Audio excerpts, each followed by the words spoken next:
একজন ব্যবসায়ী যার জীবনের একমাত্র লক্ষ্য ছিল টাকা, সম্পদ আর ক্ষমতা।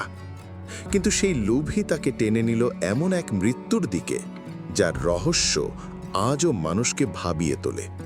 এই গল্প কেবল একটি মৃত্যু নয়, এটি এক শিক্ষা, এক সতর্কবার্তা। এক শহরে একজন ধনী ব্যবসায়ী ছিল। তার নাম চারদিকে ছড়িয়েছিল তার অঢেল সম্পদ আর কৌশলী বুদ্ধির জন্য। কিন্তু তার খ্যাতির আড়ালে লুকিয়েছিল ভয়ঙ্কর এক দিক, তার অশেষ লোভ।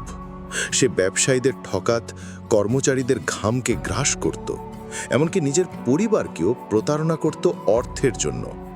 লোকেরা বলতো, যার ঘরে সোনা ভর্তি তার চোখে শান্তি নেই।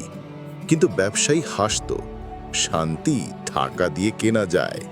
ইন্দিকে এলো একদিন শহরে হঠাৎ খবর ছড়িয়ে পড়ল, ব্যবসায়ী রহস্যময় ডিল করেছে যেখানে অল্প টাকায় বিরাট সম্পদ অর্জনের সুযোগ আছে।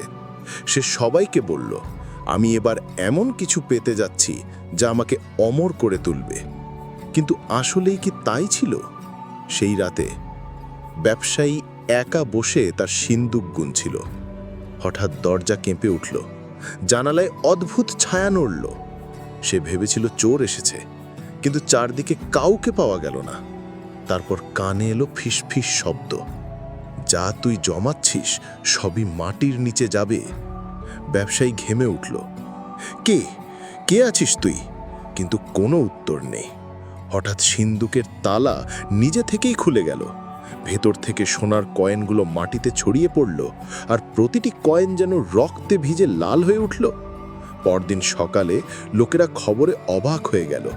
ব্যবসায়ীকে পাওয়া গেল নিজের কক্ষে মৃত অবস্থায়, তার চোখ খোলা, আর চারদিকে ছড়িয়ে থাকা টাকা যেন রক্তের দাগে লাল হয়ে আছে। ডাক্তাররা বলল, হার্ট অ্যাট্যাক। কিন্তু যারা লাশ দেখেছিল তারা বলল, না, এটা কোনো সাধারণ মৃত্যু নয়, এটা অভিশাপ। শহরে কানাঘুষো চলতে লাগলো, লোভের পাপে সে মরেছে। হয়তো আল্লাহর গজব নেমে এসেছে, হয়তো তার টাকার পেছনে মানুষের অভিশাপ জমেছিল। আজও সেই ব্যবসায়ীর বাড়ি মানুষ এড়িয়ে চলে। রাতে গেলে নাকি শোনা যায় সিন্দুকের ভেতর কয়েন পড়ার শব্দ আর ফিসফিস কণ্ঠে প্রতিধ্বনি, লোভই তোকে শেষ করেছে।